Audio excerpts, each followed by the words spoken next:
इस वक्त हमारे साथ दीपक सर मौजूद हैं। चलिए उनसे जानते हैं पहले कि जो स्टूडेंट यहाँ आ रहे हैं वो क्या क्या डॉक्यूमेंट लेके आए हैं, क्या कुछ जो कमी है जो रह रही है यहाँ आने के बाद उन्हें पता चलता है, वो अगर वो घर से निकलते समय ही उन चीज़ों को पूरा कर ले तो उनके लिए ज़्यादा सहूलियत होगी। तो सर से पहले सर बताइए सर क्या क्या डॉक्यूमेंट उनको लेके आना चाहिए, ताकि क्योंकि स्टूडेंट आ रहे हैं कह रहे हैं कि अंदर आते हैं तो फिर उनको बोला जाता है कि ये डॉक्यूमेंट नहीं है, फिर वो बाहर जाते हैं, टाइम वेस्ट होता है उनका इस चीज़ से। जी, चयन बोर्ड द्वारा आयोजित जो सत्यापन का कार्य है वो शिक्षा विभाग द्वारा कराया जा रहा है।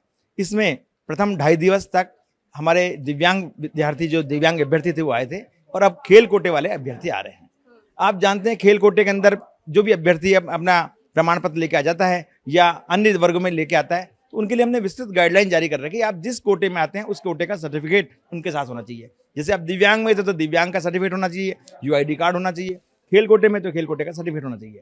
थोड़ा सा जो चक्कर आ रहा है, विद्यार्थी अपने आप को जैसे सहभागिता की है, कई जगह उनका उस इनाम का भी होता है और कई जगह वो यूनिवर्सिटी मान्य नहीं है, तो हमारे यहाँ जो मान्य यूनिवर्सिटी हम उन्हीं को मान्यता दे रहे हैं।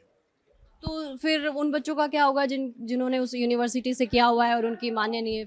उनका कुछ नहीं, वो जिस कोटे में आ रहे हैं उनका उत्कृष्ट खेल का अगर वो मान्य नहीं तो नहीं मान्य है, लेकिन उनका एससी, एसटी, ओबीसी, जनरल जिस कोटे में वो आएंगे उनका उसमें मान्य होगा। स्पेशल लाभ अगर वो कोटा में नहीं फिल करते हैं तो उनको नहीं दिया जाएगा।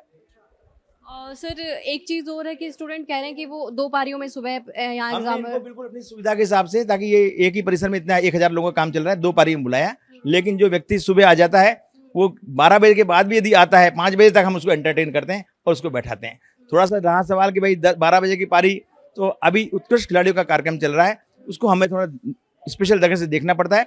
आगामी 2-3 दिवस बाद अपने आप सारे जब जनरल का कार्यक्रम शुरू हो जाएगा, सामान्य वर्ग का देखना, जो विशेष कैटेगरी हट जाएगी तो काम स्मूथली और चलने लगेगा। कब तक रहेगा विशेष कैटेगरी? केवल 2 दिन का और है। अब कल से कौन सी कैटेगरी स्टार्ट? अभी आज खेल कैटेगरी और है, उसके बाद एक भूतपूर्व सैनिक की कैटेगरी और आएगी, उसके बाद फिर स्मूथ तरह से काम चलेगा।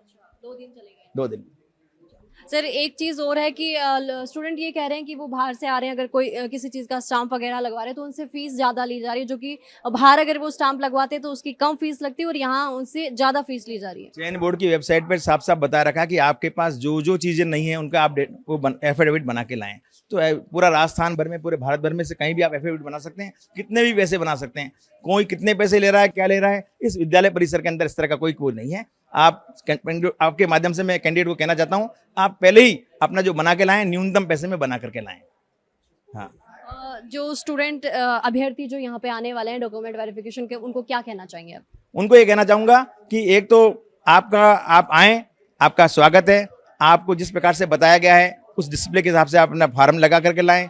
आप पहले बायोमेट्रिक कराएं और उसके बाद हमारे पंजीयन दल के पास जाते हुए अपना वेरिफिकेशन कराएं।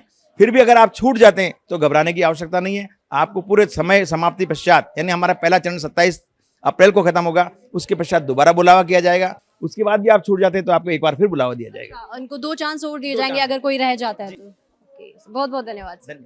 तो जैसा कि हमने बताया कि चतुर्थ श्रेणी कर्मचारी जो भर्ती है उसका दस्तावेज सत्यापन है वो महात्मा गांधी स्कूल के अंदर चल रहा है और मालवीय नगर के अंदर ये स्कूल है। और आपको बता दें कि हजारों की संख्या में आज स्टूडेंट आए हुए हैं, क्योंकि एक दिन के अंदर 1000 विद्यार्थियों का है वो दस्तावेज सत्यापन यहाँ होता है। हमने विद्यार्थियों से भी यहाँ पे बातचीत करी, उन्होंने बताया कि उन्हें ज़्यादा कुछ परेशानी हो नहीं रही। हालांकि स्टार्टिंग के जो दिन थे, 2 या 3 दिन थे, उनके अंदर उनको परेशानी हो रही थी, लेकिन अब उनको कोई परेशानी नहीं है, वो अच्छे से कर रहे हैं। बस एक परेशानी आती है कि उनको जो शिफ्ट हैं उनके अंदर थोड़ा उनको समय लग रहा है कि डॉक्यूमेंट वेरिफिकेशन को जो दिक्कत है, जो कागजात उनके जो पूरे नहीं हैं उनको पूरा करवाने के लिए उनको जो प्रॉब्लम हो रही है वही उनकी प्रॉब्लम है। इसके अलावा उनके पास कोई प्रॉब्लम नहीं है।